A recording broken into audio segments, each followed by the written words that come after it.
Well, first, let me just begin by saying this is my first superintendency, and I believe that establishing a relationship with the board president is really hard to prepare for. You know, certainly a licensure course or even a doctoral program doesn't prepare you for working and building a relationship with the board president. And every board is different. You know, even in just a short period of time that I've been superintendent, it's been a year and 5 months here in Shaker Heights, there's been one change in a board member. There's also been a change in the presidency. And it's not better or worse, it's just different. And, you know, one thing that I've found is that we have a really good board here in Shaker, and all of our board members, they're on the same page with respect to our vision, our values, as well as our district priorities. And you know, fortunately, they interact with each other with the utmost respect. And not every superintendent, I think, has that advantage, so I'm very thankful for that. But at the same time, they all bring their own personal experiences and their professional backgrounds to the table at each of our board members or any particular policy that we're discussing. And each of our board members, they're very accomplished in their professional lives, very well educated, and they have some strong opinions at times. So I think that it's very important, you know, for me to keep the board informed and to also be sure that I provide the board with appropriate information so that there are no surprises in regards to the district. And what we do is we provide our board members with a board packet every Friday, and it contains board memos about issues or initiatives that we're working on that relate to our strategic plan. They're not really technical. They are detailed, but it's just enough to keep the board in the loop and to keep them informed so that they're not blindsided in the community. And then I also think that it's very important for us to have a set of policies that concern the board and the superintendent communications. And fortunately, in our district, we have board policies that outline the actual relationship between the board and the superintendent, as well as our roles. You know, I think at times I find myself reminding the board members when their passion on a specific topic leads them into things that are within the purview of, you know, the operations side of our district. And I think it has to sometimes, or you know, oftentimes be clear that the superintendent is definitely the educator and CEO, but there's a thin line that's right there between, you know, being a superintendent and CEO and having those discussions at board meetings. Yeah, Greg, I find myself experiencing very much the same thing with the board that I'm working with. This is my second superintendency, and I have discovered that boards themselves have a personality that begins to develop depending on the individual members and what they bring to the table, and yet there are such commonalities as well. You know, the idea that each has been elected. Now we have a 7-member board, and each has been elected not to serve as an individual, but to serve as a body corporate. So that relationship that begins between the board itself in total and the superintendent really starts with a really clear understanding of what that relationship entails. You know, I've been a superintendent 13 years now, and the most important thing I think that I have learned and have experienced with 2 different school systems and their boards in different communities and different economic backgrounds is that the board members collectively have a purpose and a vision for what they want to see happen within their communities and what they want to see happen for their schools. And that's so dependent upon the relationship they have with the superintendent and their ability to work together as a team. That first building block of working with the board in unison as a team around a common purpose really does situate and perhaps build the foundation for a stronger individual relationship between the board president and the superintendent. I've been in the district I am in now for 10 years. This is my 10th year there. And there has been a complete turnover of the board in that 10-year period. None of the original board members who hired me are still on the board. And yet, as the individual members who are elected to take those places have happened gradually over the years, the consensus of why and what we're doing as a unit in total comes first, and the others help each other understand the direction and the purpose and what we're trying to accomplish together. And yet it's a constant, I call it talking to a parade. You've got new people bringing in new ideas, interjecting a new energy, which is good, into the team itself. And you've always got to step back and bring new members in so that they bring their passion and their energy, and most are running for the board and want to be elected because they have maybe not always a special interest, but they have a vested interest, and there's something that compels them to want to be a part of guiding in the direction of the district and its community schools. So, from a very broad perspective, that effective board and superintendent relationship, I believe, has to start with strong communication around why we're all here and what we want to accomplish and what each of us has to offer to make that happen. And and yet I'll go back to the two different boards that I've worked with, although I think probably by now this 10 years into it, I can count this as the third or fourth board because they keep changing. But in both cases, the board itself recognized the need to have what they've come to term as a standards of professional practice for the board. That's their operating procedures. That's the agreement they have among each other about the critical issues and policies and the way they will conduct themselves as board members. So that goes a long way toward establishing a relationship that can grow individually between the board president and the superintendent. And each district, each board made the decision to develop that standard of operating or standard of professional practice. One called it a standard operating practices. Made that decision to do that to enhance their own ability to operate collectively and in unison, each individual differences and each individual opinions, but still with a strong sense of unity around what they do.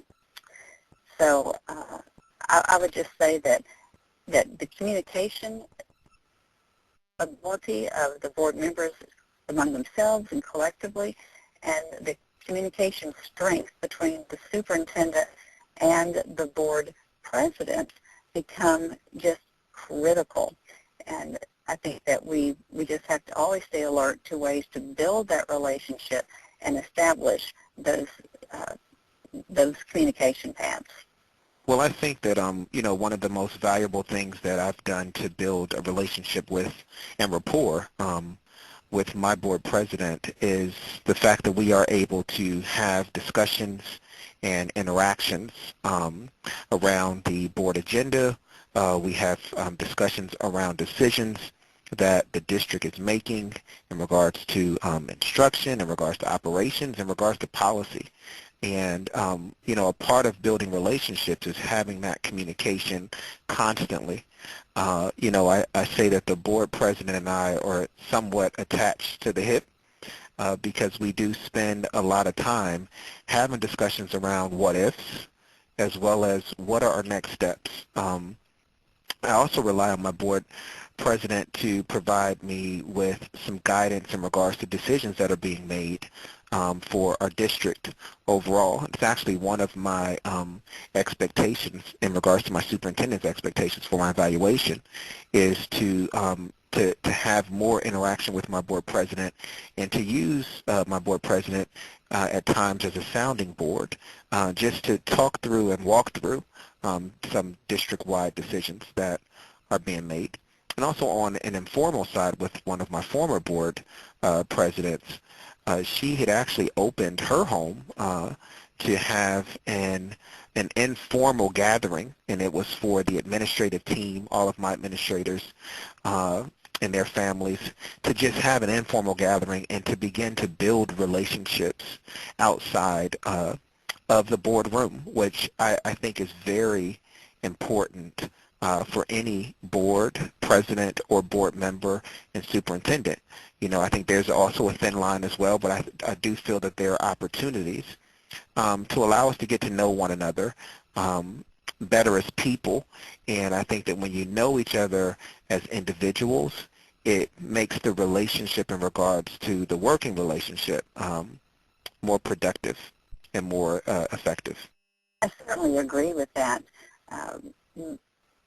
Building a relationship with the board president really does set the tone for your interaction that year, not just with that individual, but with the entire board. One of the things that I've done, and I'll back up and say that within the board that I'm with now, the board chooses to have the same president for 2 years in a row, and they pretty much rotate that among themselves. So when a board president steps up, you know that you're going to work with them for a 2-year period.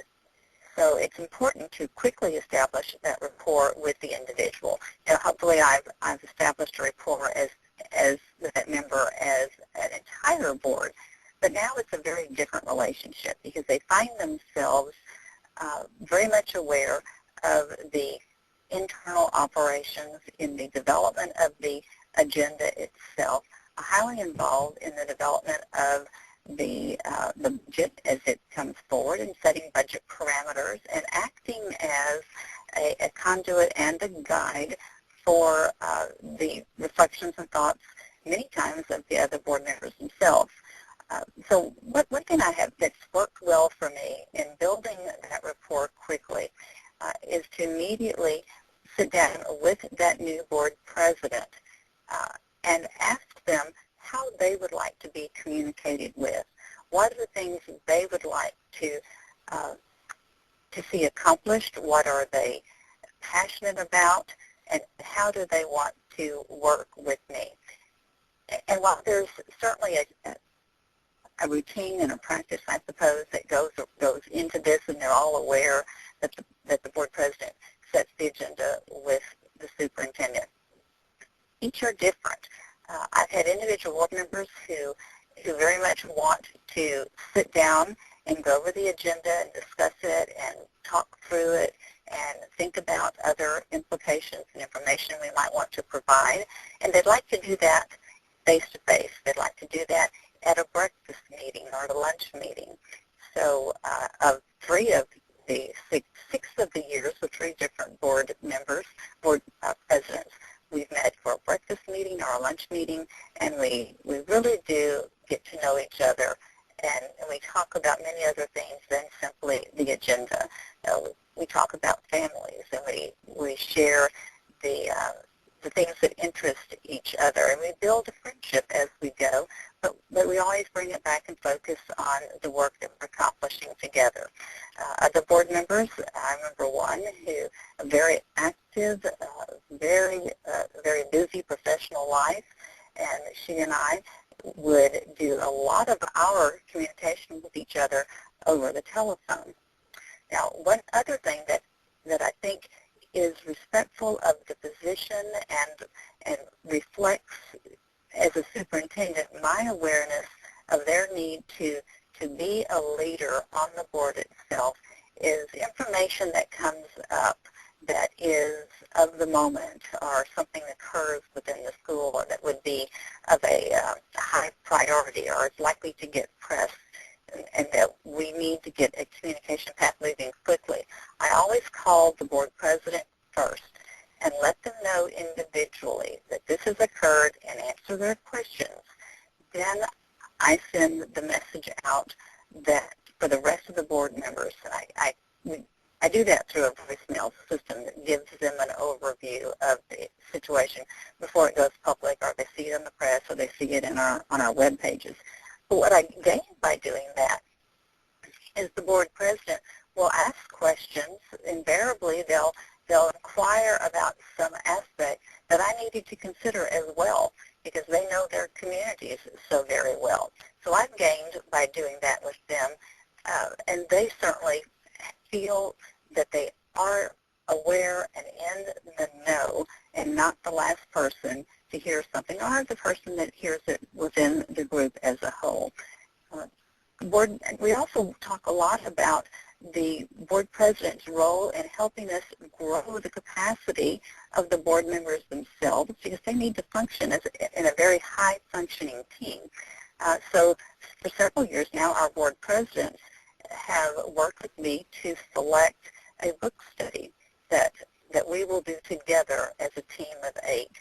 The board president will ask perhaps for some suggestions. They'll have their own idea about what they'd like to do.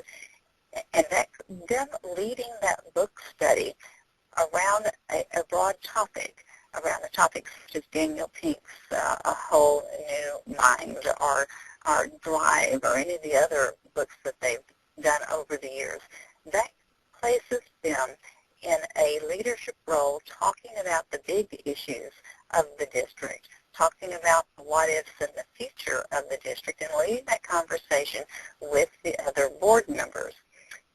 And that reaffirms for them their role and how important they are in helping the board itself be a high-functioning board. So building that relationship with them and having them individually trust in their role as a board president, trust me, and me trust them, and come to an agreement about how we want to move forward is so important. I remember saying many times with first-time board presidents, the very first time to serve in that role, just remember, we don't all have to think alike. We just have to think together, and that gives them permission to relax and know that they're going to have differences of opinions, and they don't have to control opinions. They simply need to be open to and facilitate the conversation when they're leading that board meeting. And then I ask, what can I do? How can I help you? What are the things you would like to know more about? Are there things in the school system you'd like to observe directly? Even though it's clear that I'm the management and their role is budget and policy and board meetings itself, I still want them to feel very confident that they have a direct line of communication with me on any topic. So I'll take the board member, the board president, around to visit some of the programs or talk about some of the things that we've accomplished because of board policy, and let them see what that looks like in action. And again, the greater pride they feel in their school district and the accomplishments of their district, I think leads them helps them become stronger board leaders and board presidents. Yeah, I totally agree with everything that you've said, Karen, and we try to do some of the same things in regards to taking our board members even into classrooms. Last year was my first year as superintendent, and a part of my first 90 days was that I really wanted board members to kind of see what I'm able to see through my eyes and what's happening in our classrooms, so that there will, in the future, we could have something to compare, what the district or how the district had evolved over time. And we continue that, even though it was initially supposed to be for the first 90 days, we still continue to have our board president come out and visit classrooms. They're engaged in different events that I've been invited to. I always extend that invitation to, or typically I extend the invitation to our board president or any of our board members, so they can see some of the day-to-day operations that occur that a lot of times board presidents, they really just don't have an understanding of, because they're not in the moment or actually here within the school district. So I do try to extend those opportunities as well. But there was one thing that you mentioned earlier. You said that you provide messages using a voice message system. What kind of voice message system do you have that you give messages to your board? It's a very typical voice message, in our telephone system. So we have developed group addresses, group numbers. We have one for our principals group, for the board, and I'm on that group, so I call them on that number. Each of them is connected to that group, and when I leave the message, then it's pushed out to their phones and to their web page. Now, within the Open Meetings Act, I can speak with the entire board as a whole about a topic or information that's happening. We say we have a serious injury for a child at the school, or there's a building that is going to need to be shut down because of some issue or another. And that goes out to all of them. They must be very careful as individuals to not call each other and have that conversation. And they've done that. They've really done that. So that's how I can get information out quickly to all of them. But the board president always hears it first and knows that the message is going out. Okay. I thought that was pretty interesting. And I mean, I can see now that you said you've been in your position for what, 10 years, the superintendent? And I can just in this school district, but this is your second superintendency, correct? Correct. Because I can just hear, I mean, I'm sitting here as you're talking, I'm writing notes about some additional things in regards to building relationships with my board president. Because my board president does, my current board president does have a pretty demanding job, but we have to find the time, which we do, find the time to have discussions around specific issues that may be piping up within the district, as well as agenda items for our board, our regular board meetings. So just hearing some of the evidence that you provided and some of the advice that you gave, I've just taken some notes to that. So I appreciate it. Another role that the board president assumes when they become president is that of advocacy for the school system, for our individual independent school district, but also advocacy for public education itself. I think that's a huge role that a board president has to step into. And there's a couple of things that we've done that help them become comfortable with that role and give them an opportunity to actually take that on. As we have in our district, we have 14 different small municipalities, actually 12 small and 2 very large municipalities. So there's a lot of opportunity for our board president to interact with mayors and city councils of these different municipalities.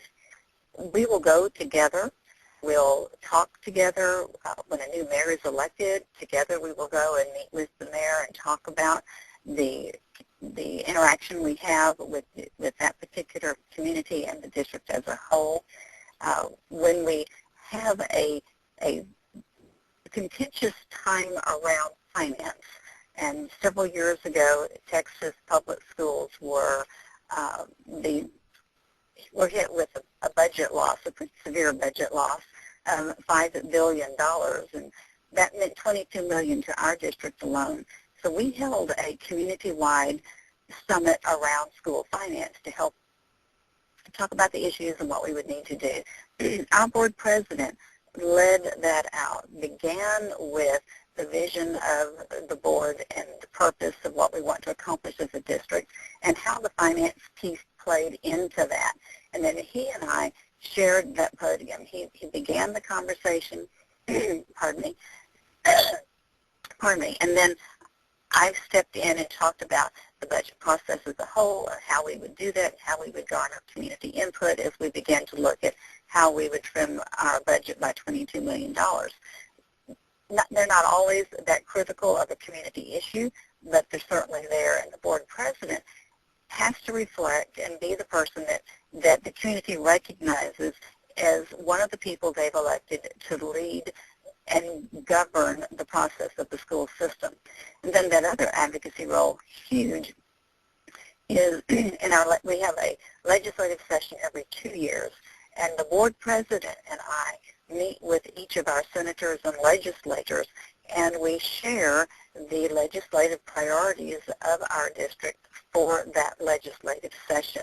In fact, we have one tomorrow with one of our state representatives, and that advocacy role is very important, so the board president has a thorough knowledge of the high priorities around finance, around public school accountability, around local control. Those pieces, they must be really well grounded in, and we spend much of our time talking about those pieces that we believe that if we can gain some advocacy around with our legislative session, we're going to see better things happen for kids, not just in our district, but across the state. So really important that the board president step up and be seen as the leader in those roles. And I think that means to me as a superintendent, it's really important that I help them feel confident and well-versed and be strong in their voice when they do meet with other elected officials. And I totally agree. We just had our board president recently. We had a levy campaign this past spring, and our board president was a major component with he and I being visible in the community, having discussions around the levy campaign and speaking at different engagements together to talk about the success of the district as well as our finances and our future and our strategic plan.